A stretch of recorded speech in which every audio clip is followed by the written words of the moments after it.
Welcome to Samba Samba. Enjoy the video. You start by powering down and isolating variables. Unplug the monitor and PC and wait 30 to 60 seconds to discharge circuits.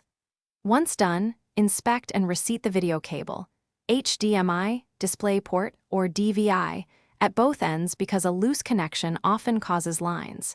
If you see damaged pins or frayed shielding, replace the cable immediately. You should also test with a spare cable or different output on the GPU to quickly confirm whether the problem is the cable or the display hardware.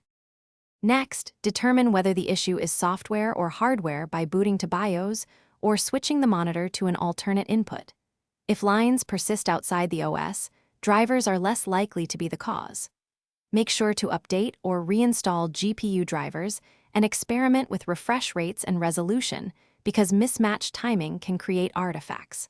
Once you change settings, test the monitor with a different computer or laptop. Isolating the fault to the monitor versus the source saves time and narrows repair steps. For final steps, unplug and remove the monitor back cover only if you're comfortable and the unit is out of warranty. Inspect the internal power board and the flat ribbon that connects the T-Con/controller to the panel, because loose or oxidized contacts often cause horizontal or vertical lines. Try a factory reset and gently reset the ribbon.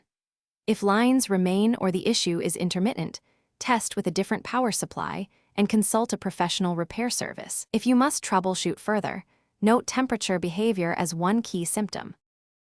Thanks for watching. Consider subscribing if we helped you.